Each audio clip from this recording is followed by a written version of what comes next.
bin ich wieder. Hallo ihr Lieben. Wie ihr seht, im Penningental ist richtig was los. Das war eben die Quintessenz aus 6 Monaten persönlicher UFO-Forschung, zu der mich diverse Kommentare zum vorigen Video getrieben haben.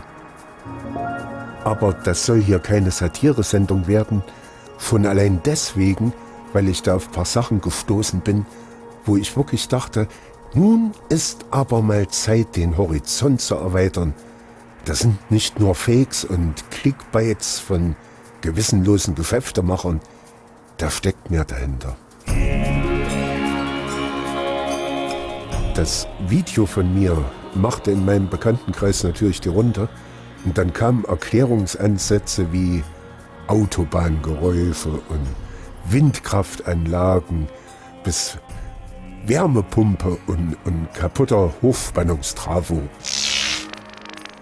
Und außerdem mit einem verschmitzten Augenzwinkern immer wieder der Satz, das kann eigentlich nur ein UFO gewesen sein.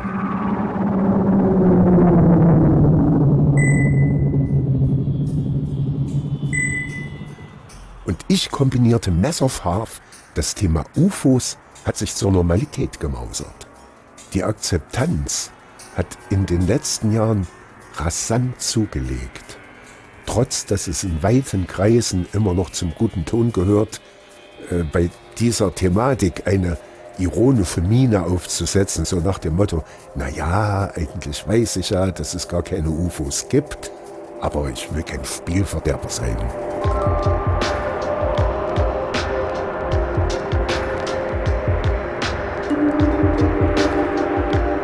Das Schönste, was wir erleben können, ist das Geheimnisvolle. Es ist das Grundgefühl, das an der Wiege von wahrer Kunst und Wissenschaft steht. Wer es nicht kennt und sich nicht wundern, nicht mehr staunen kann, der ist sozusagen tot und sein Auge erloschen. Das ist ein Zitat von Albert Einstein. Und ich bringe das an dieser Stelle, weil ich Wert darauf lege, nicht zu den Leuten mit den erloschenen Augen gezählt zu werden.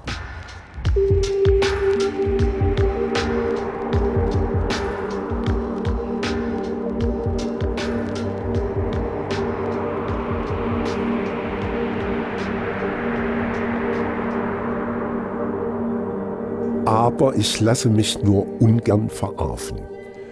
Das geht jetzt an die Adresse derjenigen, die selbst gebastelte UFO-Sichtungen als Tatsachenberichte in Umlauf bringen.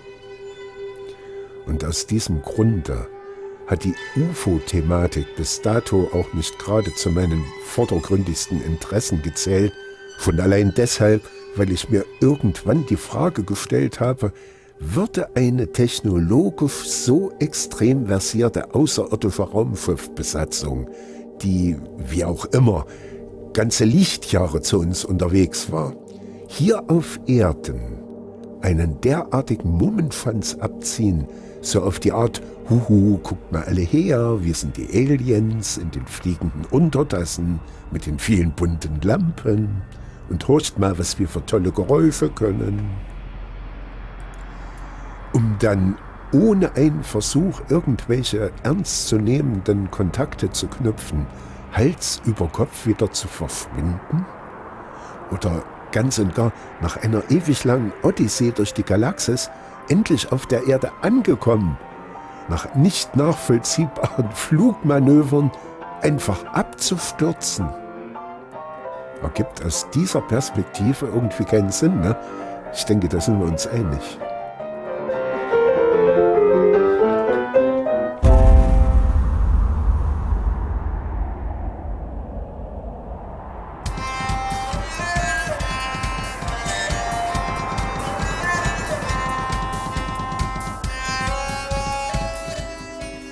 Wenn ich mir aber mal den Roman Krieg der Welten von H.G. Wells vornehme, sieht die Sache schon wieder ganz anders aus. Hier kollabieren die unerwünschten Besucher durch irdischen Bakterienbefall, mit dem sie nicht gerechnet haben. Vielleicht hätten sie beim Rundflug nicht die Fensterscheiben runterkurbeln sollen. Aber mal in die heutige Zeit übertragen, vielleicht reagieren sie allergisch auf unseren Elektrosmog wäre doch möglich, dass unsere Herzschen Wellenattacken ihre Elektronenhirne durcheinander bringen. Das Ergebnis könnte dann eben jenes höchst befremdliche Verhalten ihrer Flugmaschinen bis hin zum Absturz erklären. Also, ich habe mir nach diesem Erlebnis im Penningental erstmal ein paar UFO-Berichte reingezogen, um mich da ein bisschen kundig zu machen. Eigentlich war es ein Riesenberg über die letzten 6 Monate. Eine schier unendliche Flut, in die man da eintaucht. Größtenteils hanebüchener Mist, wo auf die Bildungsdefizite und die Naivität der Zielgruppe spekuliert wird. Das ist für einen halbwegs intelligenten Menschen wirklich nur schwer zu ertragen. Und um sich da ein einigermaßen objektives Bild zu machen, reichen auch keine 6 Monate. Da reichen noch nicht mal 6 Jahre fürs Studium. Aber danach wäre ich dann wahrscheinlich auch reif für die Klapse. Ich hab's bei 6 Monaten belassen.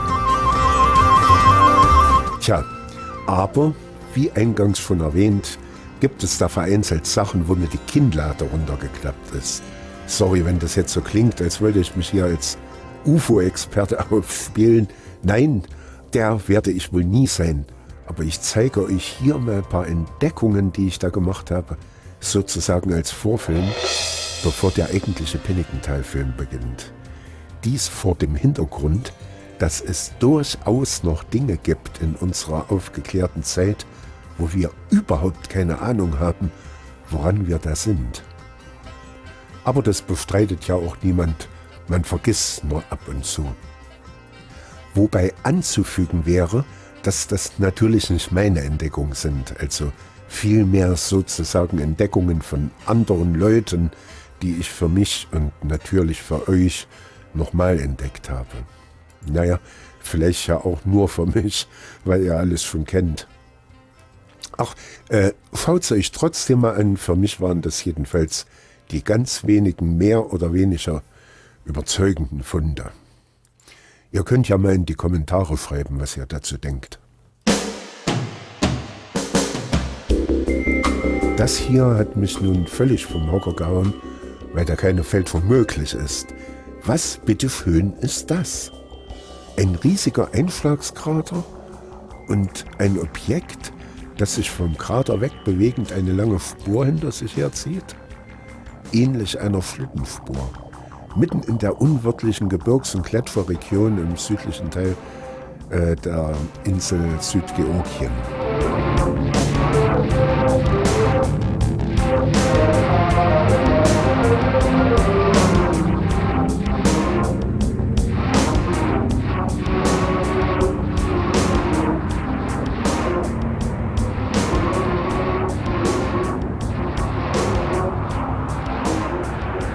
Das ist mit 3756 Quadratkilometern die größte der Südantilleninseln. Sie liegt etwa 3700 Kilometer vom Südpol entfernt.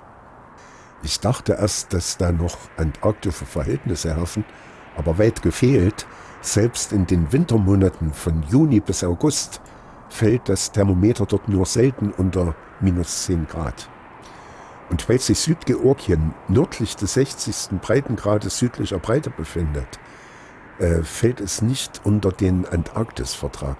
Und genau so sieht es dort aus. Seine äußerst bewegte Geschichte.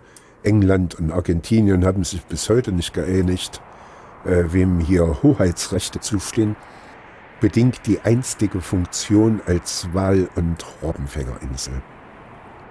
Hier wurde bis 1966 abgeschlachtet, bis nichts mehr übrig war. Sogar die Pinguine haben sie verwurstet.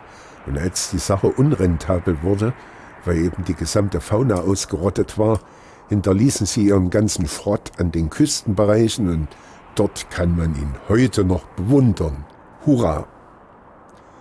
Was im Küstenbereich heute aber wie eine Abenteuerkreuzfahrt-Touri-Insel aussieht, verwandelt sich landeinwärts schnell in eine zerklüftete und überwiegend mit Eis und Schnee bedeckte Landschaft mit Gipfelhöhen von weit über 2000 Metern Höhe, wo sich kein Mensch mehr hin verirrt, wenn er nicht gerade Reinhold Messner heißt.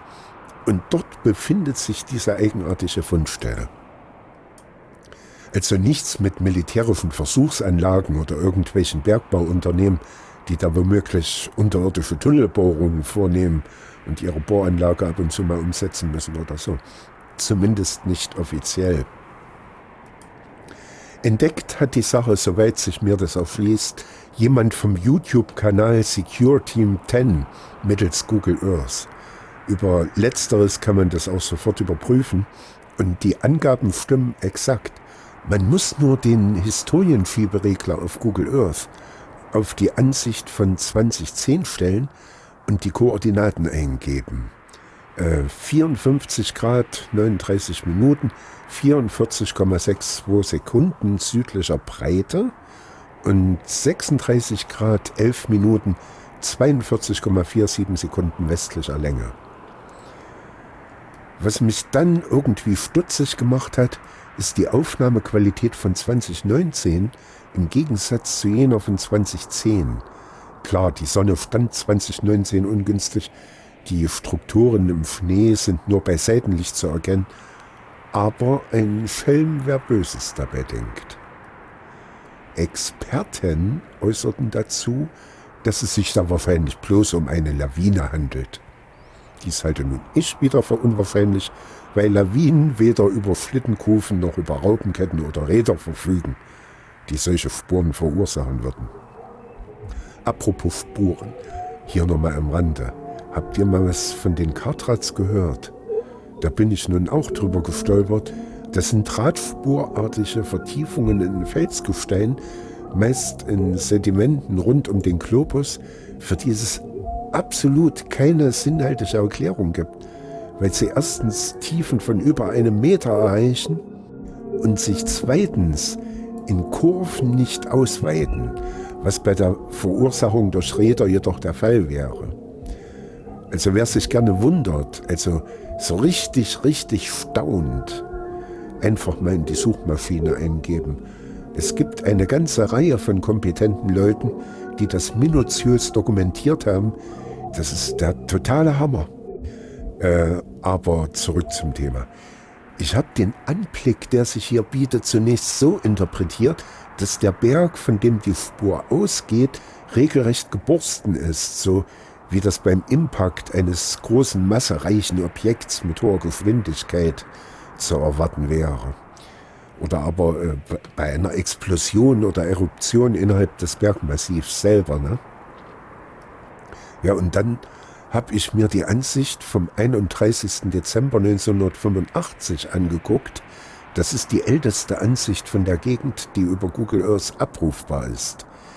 Die Bildqualität ist entsprechend schlecht, damals hatten die Kameras eine geringere Auflösung, aber ich müsste mich sehr täuschen, wenn der aufgebrochene Berg oder Gletscher damals nicht auch schon existiert hätte. Und das widerspricht natürlich der Impact-These. Wäre das Objekt aber schon 1985 dort aufgetaucht, wären seine Spuren 25 Jahre später mit Sicherheit verweht bzw. nicht mehr sichtbar gewesen.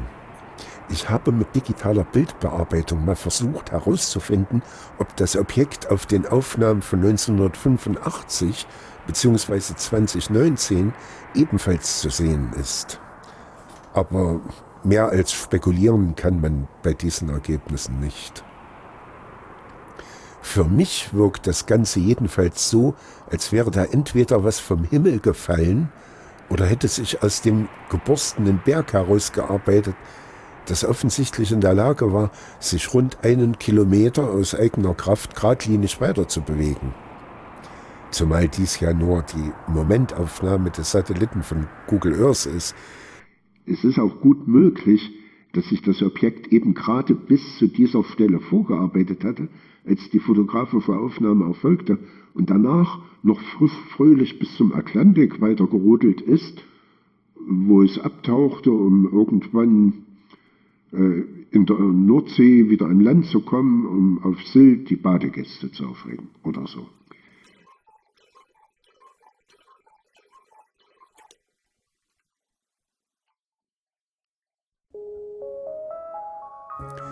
Was ich auch noch anmerken will, sind ein paar Worte zur Schwammigkeit dieses UFO-Begriffs. Sachkundige von der US-Regierung haben ja in jüngerer Zeit das UAP kreiert, das unidentifizierte anomale Phänomen, weil das Wort UFO meist in Verbindung mit außerirdischen Fluggeräten verwendet wird. Für meinen Bedarf reicht UFO. Nehmt's mir bitte nicht übel. Wenn ich mal wieder meine Brille verlegt habe und an einem Ort wiederfinde, wo ich sie niemals hingelegt haben kann, ist das ja auch ein unidentifiziertes, anomales Phänomen, obwohl es überhaupt nichts mit dieser Thematik zu tun hat. Es sei denn, ich habe einen kleinen E.T. zu Hause, einen E.T.-Pumuckl, der gerne Brillen versteckt.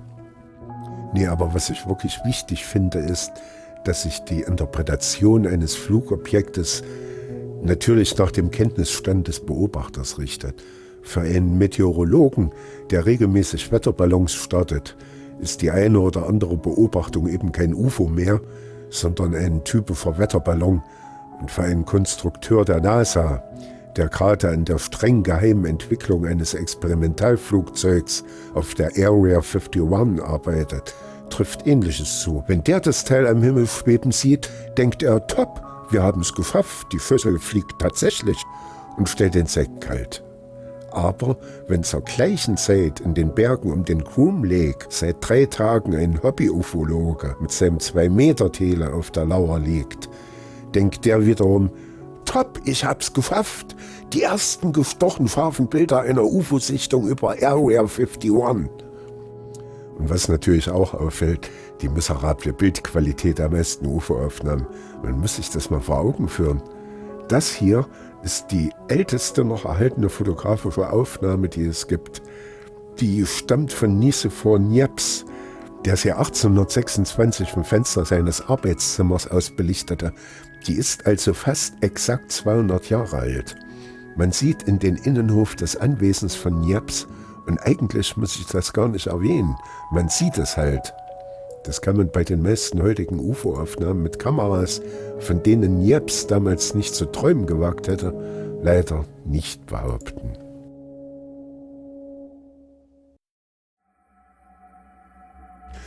Ja, dann das hier. Klar kann das gespielt sein und das UFO irgendwie reinmontiert, heutzutage alles kein Akt mehr, aber auf mich wirkt's verdammt überzeugend.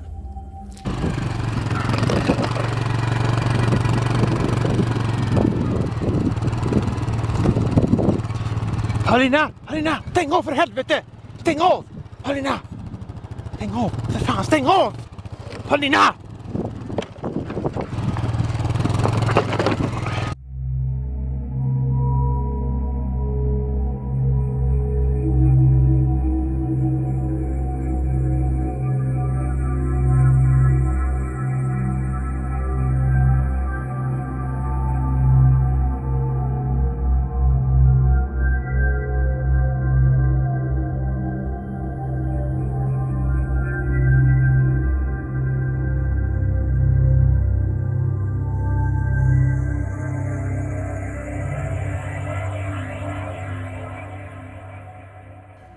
Der Augenzeuge hier hat mich nun absolut überzeugt.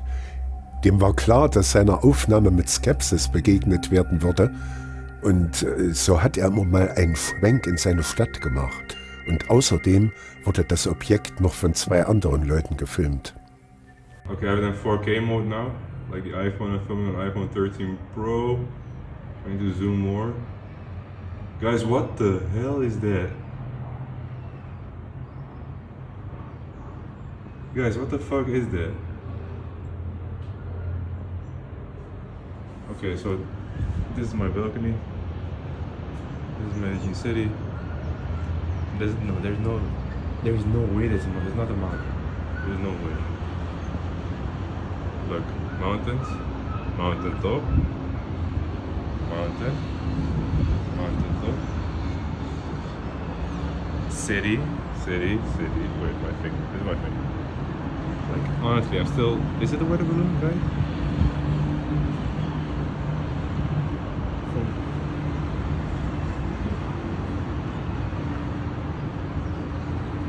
I swear on God, like I have no fucking experience with Photoshop or whatever the fuck. You can examine this video how much you ever want. I don't fucking care. Like these, bro, what the fuck is that? Like, look, there's a plane. There's a plane because we have an airport here, like to the left, to the right of me. What is that? What the fuck is that? Like, what?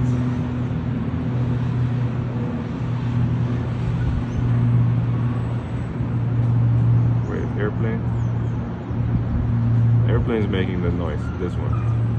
And it's gonna land there, like there's an airport there. Guys, what the fuck? No, this is not a, is it a weather balloon? Look at the shape though. And our balloons are still, oh my god, guys, what the fuck is that?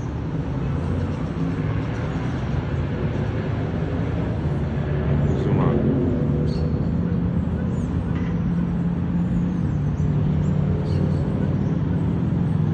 Honestly, if that's a UFO, like Medellin is a city full of cell phones and people like fucking photographing shit, so we fucking hear about it. Like, this is the first time in my life that such a thing is happening to me, like a UFO sighting, whatever. I'm a huge fucking skeptic, like huge, but also like want to believe, you know. Jesus, what the fuck is it?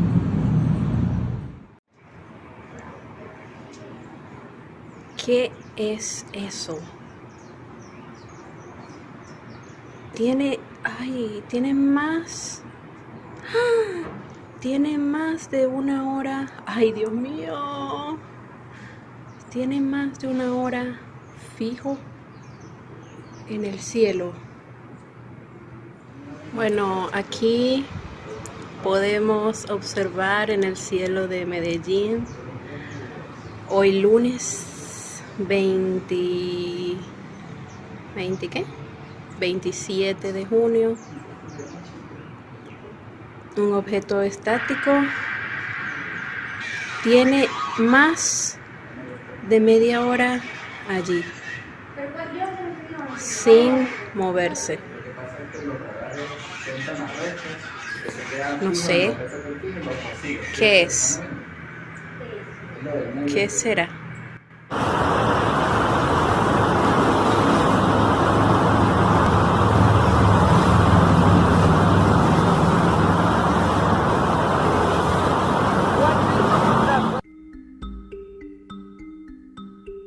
So this is what I know about the footage. It was filmed on June 27, 2022 over the city of Medellin in Colombia, and one of the witnesses mentioned that this object remained stationary for over an hour. The object just stayed there in the sky, not moving up or down. It's an interesting sighting as there are multiple witnesses that recorded this event. Hier sieht man ein UFO in einer brasilianischen Nachrichtensendung. Da ist allerdings Vorsicht geboten. Brasilien ist sozusagen ein führendes UFO-Land, was nicht unbedingt daran liegt, dass hier besonders viele Außerirdische unterwegs sind. Das ist dort so eine Art Volkssport, um das Wort Religion zu vermeiden. Uma nova variante descoberta para a qual não existe vacina. É uma nova variante, se ela se espalhar, a gente não sabe o que vai acontecer. Olha o avião passando lá, é avião ou disco voador? Não pode ser disco voador, porque disco voador, quando o programa começa a falar de disco voador...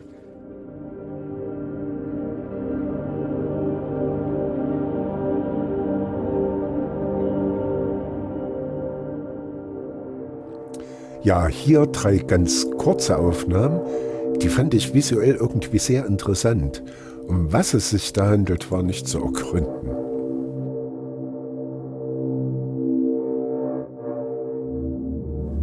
Das hier könnte ein richtig fettes Ding sein. Die Aufnahme stammt von 2003.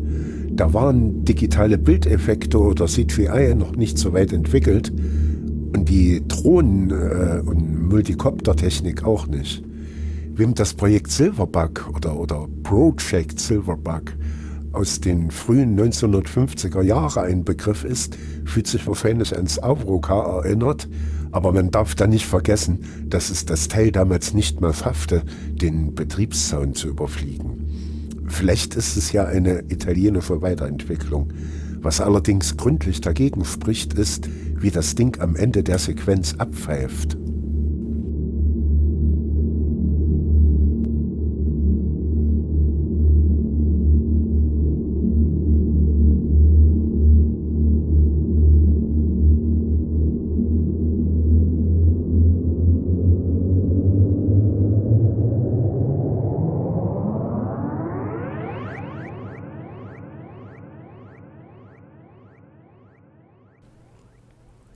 Hier noch was Meteorologisches, vielleicht auch nicht. Ich habe im Internet einige Aufnahmen von Lentikularwolken gefunden. Die sind sehr selten und sehen auch ziemlich krass aus, aber mit dem Exemplar hier waren sie nicht zu vergleichen. Die Frage, die sich mir stellt, ist natürlich, was kam danach? Und ich nehme mal an, das UFO hat sich irgendwann in Wohlgefallen aufgelöst. Sonst wäre da jetzt nämlich der Larry los und hier wahrscheinlich auch.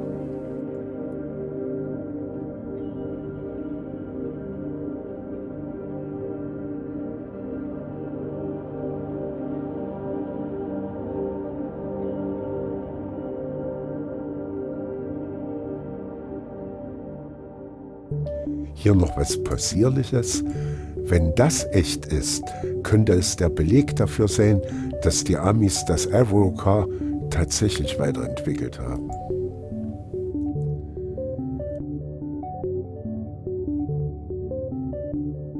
Und nun eine ganze Armada von, weißen Punkten über einer geschlossenen Wolkendecke.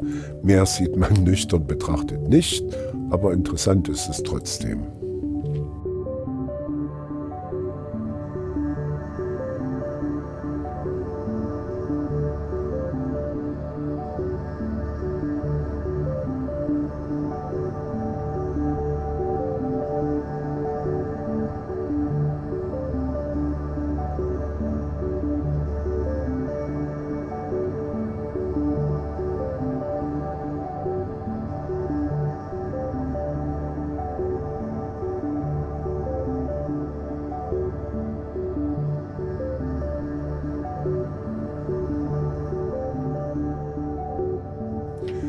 Es folgen 2 Beispiele für Fakes, die erst so richtig auffallen, wenn man das Video langsamer abspielt bzw. in seine Einzelbilder zerlegt.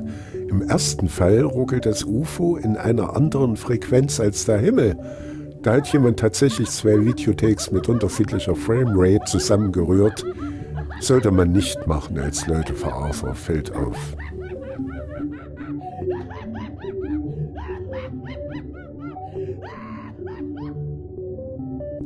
Und hier sieht man gleich was ganz Lustiges.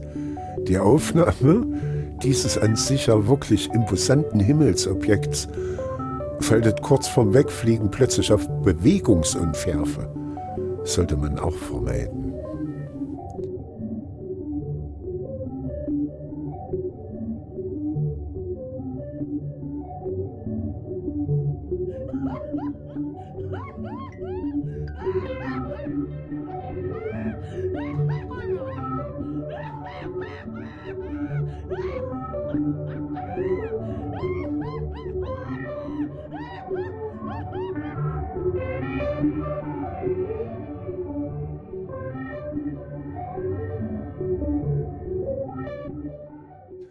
Ja, und hier dachte ich nun wirklich, oh, endlich mal ein authentischer UFO-Absturz. Das kann keine Fälschung sein. Bis ich die Geländewagen sah. Ich bin ja nun in der DDR aufgewachsen und sowjetische Militärfahrzeuge gehörten damals zum ganz normalen Straßenbild. Und die Kinder- und Jugendgazetten waren voll von Militärkram. Das hat man mit aufgesaugt, ob man wollte oder nicht. Und deshalb mein Credo aus sicherer Hand. Die Sowjets fuhren zu keiner Zeit Willys-Jeeps oder irgendwas, das auch nur so ähnlich aussah. Sie hatten ihre eigenen Geländewagen, Gaz-Chesteviat und UAC-Chetyrje-Chesteviat. Bei dem hier zu sehenden Geländewagen handelt es sich um ein Kuriosum. Es gab und gibt weder in der östlichen noch in der westlichen Hemisphäre einen offenen Geländewagen mit einer Willys-Jeep-ähnlichen Front und eckigen hinteren Kotflügeln. Beim Jeep waren sie generell rund. Was Toyota und Mitsubishi hervorbrachten, hatte bis oben durchgezogene Türen. Wahrscheinlich sieht man in diesem Film eine Kreation der Requisiteure, um die Herkunft zu verschleiern. Ich tippe mal auf Made in USA. Vielleicht ist es ein Ausschnitt aus einem US-Spielfilm, aber das ist reine Spekulation.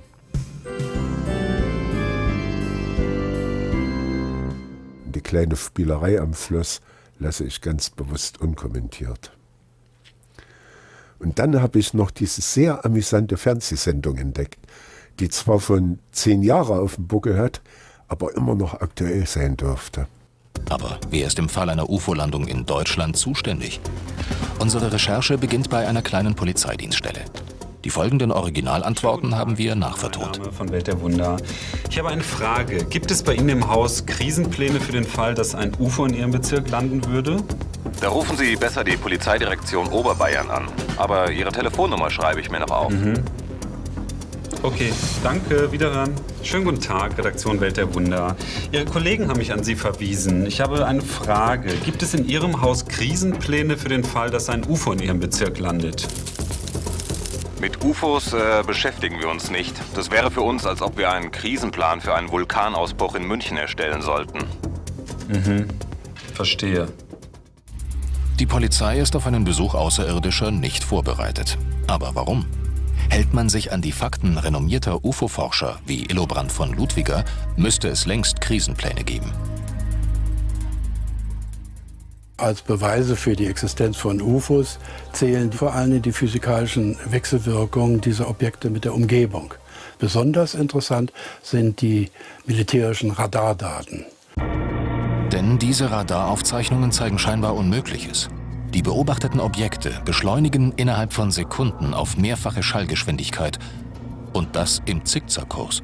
Andere stürzen scheinbar mit Schallgeschwindigkeit vom Himmel, schlagen dann aber nicht auf. Kein von Menschen geschaffenes Fluggerät wäre dazu in der Lage. Diese Daten werden von unzähligen Augenzeugen untermauert. Illobrand von Ludwiger bekommt fast täglich Briefe mit Bildern und Aussagen von UFO-Sichtungen. Was, wenn die Aliens landen? Die Polizei hat keine Krisenpläne für so einen Fall. Wir wenden uns an die nächsthöhere Instanz, das Bayerische Innenministerium. Schönen guten Tag, Redaktion Welt der Wunder. Sagen Sie, ich habe eine Frage. Gibt es in Ihrem Haus Pläne für den Fall, dass ein UFO landen würde? Ich kann verstehen, dass es für Sie redaktionell durchaus ein Interesse an diesem Thema gibt.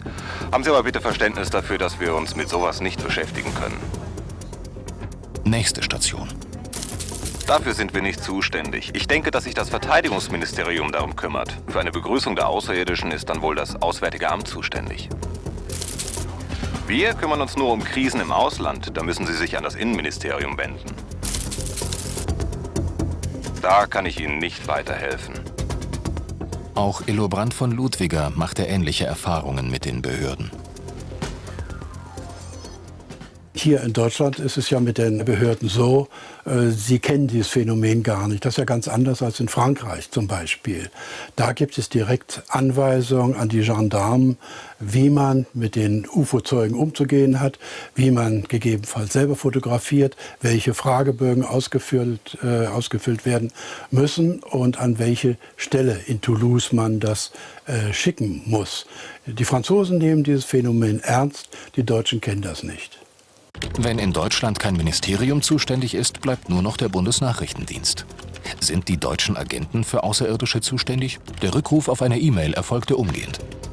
Tut mir leid, aber das fällt nicht in unser Aufgabengebiet. Es sind ja vermutlich keine Spione.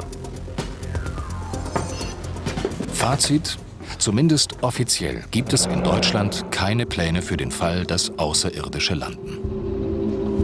Wie soll man sich nun verhalten? Da niemand weiß, welche Gefahren von einem UFO ausgehen, steht zunächst die Sicherheit der Helfer und der Bevölkerung im Vordergrund. Und das ist nicht allein mit der Absperrung des Landeplatzes getan.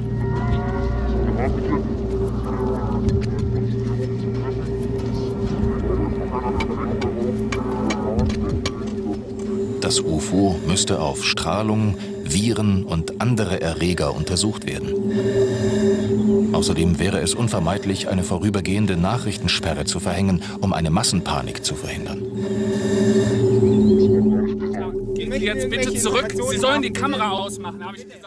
So, jetzt aber endlich zum Penningental. Da ist alles echt.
Mir hat die Sache irgendwie keine Ruhe gelassen und ich dachte, gehst noch mal hin um dieselbe Uhrzeit, aber mit besserer Technik, und falls die Töne da wieder vernehmbar sind, gehst du einfach dem Gehör nach, bis die Quelle gefunden ist.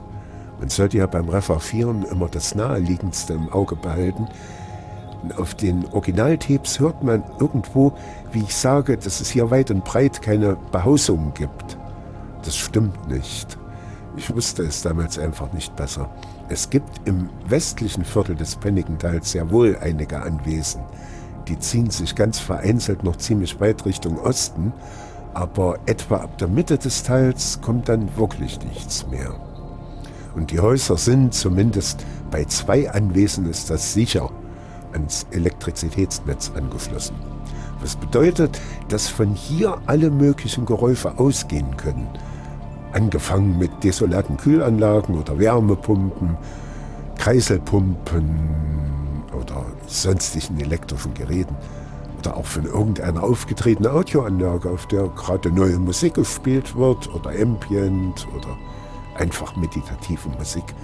Und die wurde von der bergigen Umgebung im Penningental so reflektiert, dass ich den Ursprung nicht orten konnte. Aber das müsste dann eben wirklich eine PA gewesen sein. Der Sound hatte ein solides Bassfundament. Man sieht hier die letzten Behausungen Richtung Osten. 2 davon sind ganz sicher unbewohnt. Die scheiden also sowieso aus. Die genauen Standorte schenken wir uns. Ich denke, das ist den Anwohnern auch ganz recht so. Und das ist auch nicht wichtig für den Film hier. Wesentlicher ist da die Frage, wo ich mich damals überhaupt befunden habe. Das war bei der Dunkelheit und dem Wetter nämlich kaum herauszufinden. Und in diesem Bereich könnte man schließlich die Klangquelle vermuten. Das hat sich als schwieriger herausgestellt, als ich dachte, weil ich als Orientierung zunächst nur das Kanalrohr hatte, durch das der Penningenbach fließt. Ne? Das gibt es allerdings, wie sich dann bei Tageslicht herausstellte, 2-mal in sehr ähnlicher Form, aber in erheblichem Abstand voneinander. Naja, irgendwann hatte ich das dann raus und siehe da, im Abstand von etwa 200 Metern befindet sich da auf einer Anhöhe eines der Häuser, wo zu vermuten ist, dass dort auch ein Stromanschluss existiert. Prinzipiell ist die Sache damit entmystifiziert.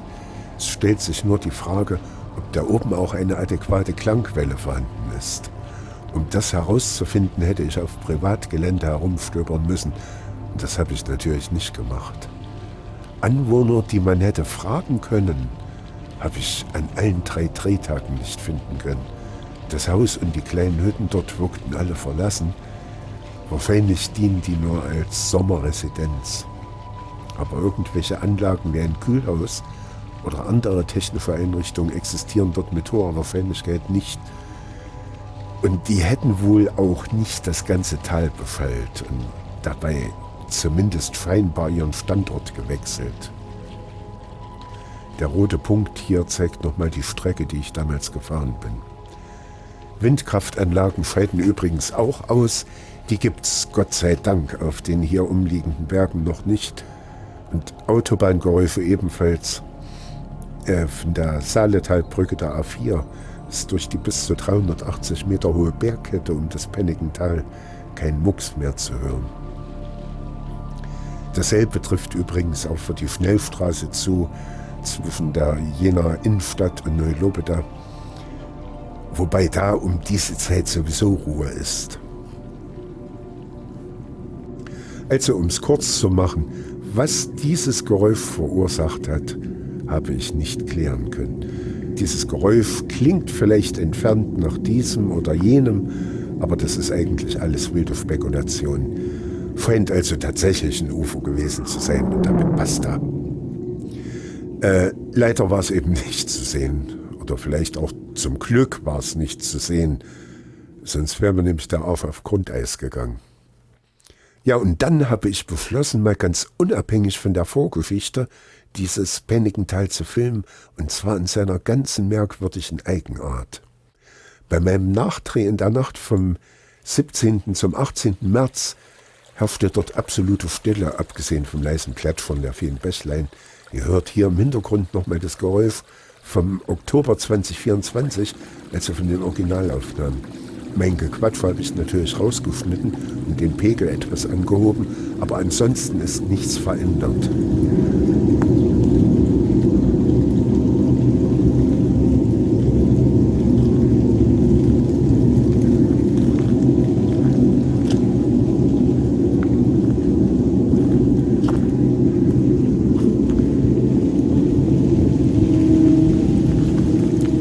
Was ihr hier seht, sind die Versuche des ersten Drehtags bzw. der Drehnacht.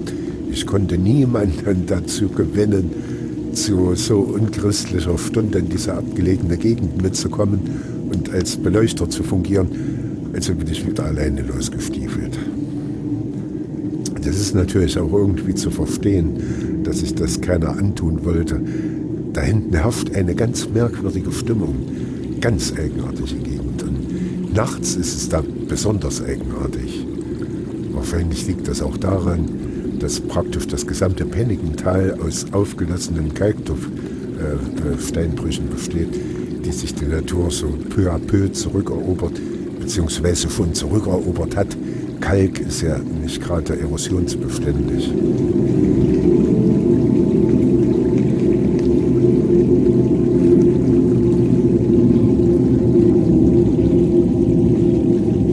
Naja, also die Nachtaufnahmen waren wieder ein ziemlicher Reinfall. Man braucht da wirklich Profitechnik, damit das einigermaßen rüberkommt. Und außerdem, ich habe dann gemerkt, dass es ein Riesenaufwand ist, jedes Mal die Szene richtig auszuleuchten. Ich hatte irgendwann einfach keinen Bock mehr. Zumal anders als erhofft, diesmal keinerlei mysteriöse Geräusche zu vernehmen waren.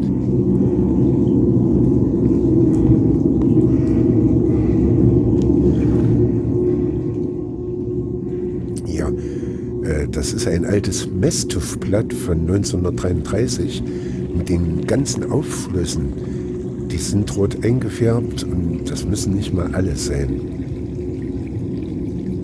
Und wenn man da abseits vom Fahrweg durchs völlig verwucherte Gelände stapft, merkt man, dass das alles von kleinen Bächen durchzogen wird. In erster Linie ist es der Penningenbach, der sich immer wieder aufgabelt, aber aus den Bruchwänden läuft das Schichtwasser aus und da muss man ganz schön aufpassen, wo man hintritt. Der Kalktuff hier ist größtenteils eine ganz feine Krümelmasse, die wurde früher für die Schottglasherstellung in Jena abgebaut und als Grundstoff für Zahnpasta und auch für Jena Farm, für die Arzneimittelproduktion.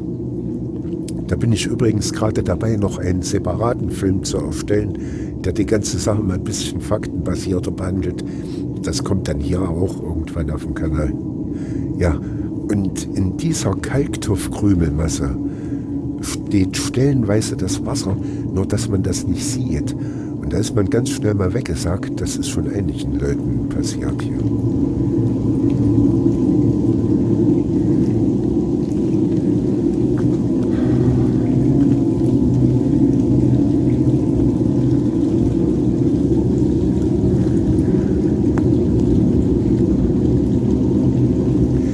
der Stelle noch ein kleiner Exkurs, der mir bei den Dreharbeiten wieder eingefallen ist.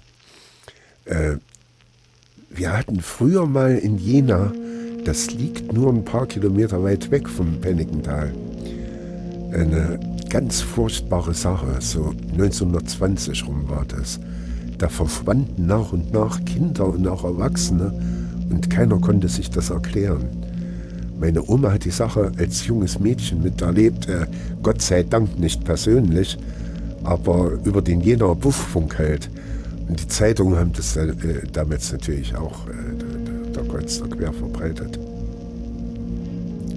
Und uns Kindern hat sie es irgendwann weitererzählt, weil wir genau über diesen Fall so ein dämliches Spottlied aufgeschnappt hatten. Sowas machte in den 60er Jahren noch öfters die Runde. Bänkelgesänge kann man sich auch heute noch auf YouTube anhören. Und je makaber so ein Lied war, desto inbrünstiger haben wir das gesungen, wir Wenster. Von alleine, um die Alten zu ärgern, ja. Und dieses Lied hatte uns der Heizer von unserer Schule beigebracht, der Pitti, das war sein Spitzname. Und die Ostschule in Jena Ost floss bzw. fließt mit ihrem Schulhof an die Feldstraße an. Und in dieser Feldstraße hatte der Mann gewohnt, um den es hier geht.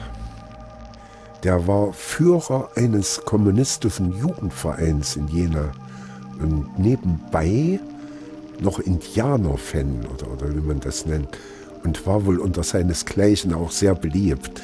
Nannte sich Häuptling Bosco. Eigentlich hieß er aber Willi Wenzel und nachdem diese Sache aufgeflogen war, hieß er nur noch der Fleischer Wenzel.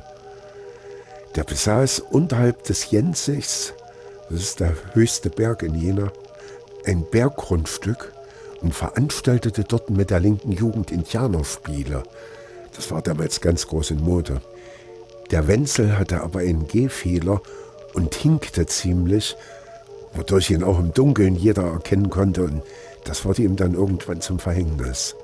Der fuhr nämlich in schöner Regelmäßigkeit abends ins Penningental in die damals noch teilweise betriebenen Travertinbrüche. Hinwärts mit, rückwärts ohne Gepäck. Irgendwann fragten die sich dort, was der Wenzel da immer ablud. Damals gab es ja noch kein Umweltbewusstsein wie heute. Was man loswerden wollte, entsorgte man irgendwo und irgendwie, wo es halt nicht so auffiel. Aber das fiel dann eben doch auf und da fanden die da hinten lauter Knochen, die der unterm Abraum verbuddelt hatte. Ja. Das wäre ihm wohl dann auch fast zum Verhängnis geworden. Aber was man da der Polizei vorgelegt hatte, waren Tierknochen. Und der Wenzel hatte auf dem Markt in Jena einen Marktstand, wo er regelmäßig Karnickelfleisch und Wurstkonserven verkaufte. Und da hielten die das wohl nicht für sonderlich verdächtig, wobei das schon komisch war. Knochen sind ja eigentlich Rohstoffe für alles Mögliche. Sowas verbuddelt man nicht irgendwo.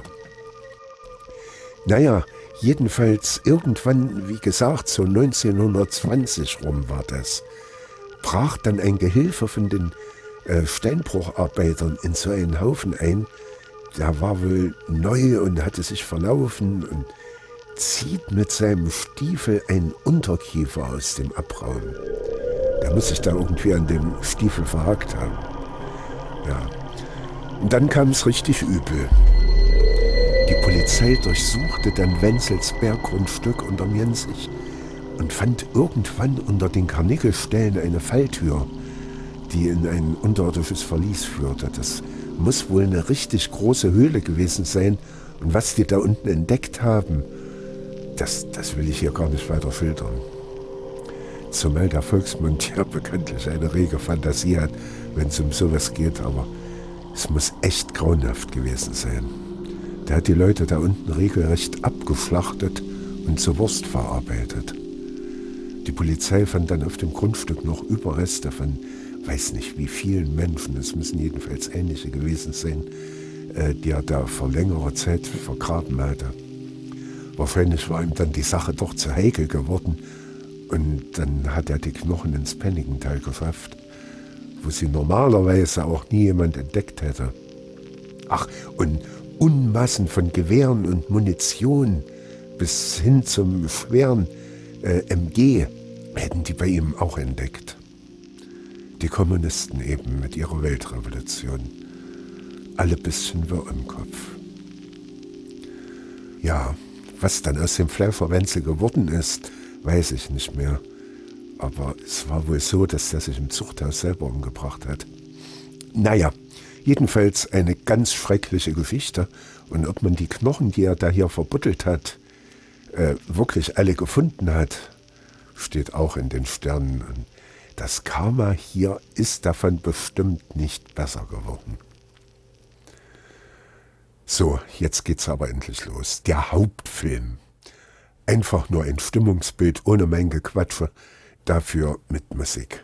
Macht's euch bequem und lasst die Sache mal auf euch wirken. Ach, eines noch. Am Ende des Films seht ihr ein paar Einstellungen von einer Sache. Da muss ich sagen, dass ich mit jeglichen Erklärungsansätzen gescheitert bin. Mal wieder. Aber wer dafür eine schlüssige Erklärung liefern kann, der gewinnt irgendwas Schönes. Ich habe die Sache jedenfalls minutiös gefilmt und habe natürlich das ungute Gefühl, dass da irgendwas völlig Banales dahinter steckt. Die Frage ist bloß was. Immerhin habe ich einen hochmerkwürdigen Film im Internet gefunden, der das erklären könnte. Da sieht man mehrere Aufnahmen verschiedener Überwachungskameras und das ist auch kein Fake. Das werde ich noch hinten dran setzen. So, jetzt geht's los.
Ja, das hier ist die letzte Szene und ich frage mich immer noch, was ist das? Gut möglich, dass ich mich gerade völlig zum Obst mache und jeder zweitklassige Landwirt oder Tierhalter sofort weiß, was das hier ist, aber pardon, ich habe keine flüssige Erklärung gefunden. Klar, mein erster Gedanke war, dass hier ein Schaf oder ähnliches angeflockt war und halt im Kreis die Grasnarbe weggefressen hat. Vielleicht stand hier auch ein versetzbares Gehege und irgendein Tier ist, getrieben vom Drang nach Freiheit, immer an der Umzäunung langgerannt. Aber wie unschwer zu erkennen, gibt's da nichts, das einem Hufabdruck oder ähnlichem gleicht. Die Grasnarbe ist einfach nur eigenartig aufgeworfen, völlig zerzaust, könnte man sagen. Sogar Wurzelstückchen sind zu erkennen. Aber in der feuchten Erde hätte doch der eine oder andere Abdruck zurückbleiben müssen, oder? Also, wer sich jetzt amüsiert und die Ursache kennt, bitte mal in die Kommentare schreiben, was das ist. Ansonsten haben wir hier die erste Dokumentation der zukünftig weltweit bekannten Pennigenthaler Graskreise. Und jeder Amateur-Ufologe weiß natürlich, was das bedeutet. Zum Schluss, wie ich schon angekündigt habe, hier diese merkwürdigen Aufnahmen auch im Netz gefunden. Vielleicht war es ja auch was in die Richtung. Man sieht hier keine Dressur oder sowas in Richtung Zirkus, sondern die Aufnahmen von Überwachungskameras in einer chinesischen Schäferei. Die Tiere sollen tagelang so herumgelaufen sein. Eine Erkrankung konnte wohl nicht festgestellt werden.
Ja, und das war's auch schon. Dankeschön für eure Aufmerksamkeit. Tschüss, bis zum nächsten Mal.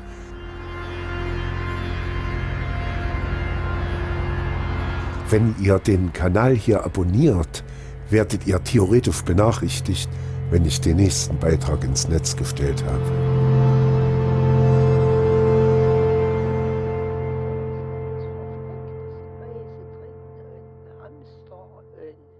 Was erzählst du wieder, Erna? Das ist der Unsinn. Und Maulwürfe und... Was filmt denn der da? Der filmt das Schild mit der Eule. Ach, das ist doch Quatsch. Ich frag mich, warum der das filmt. Nö, das frage ich mich auch.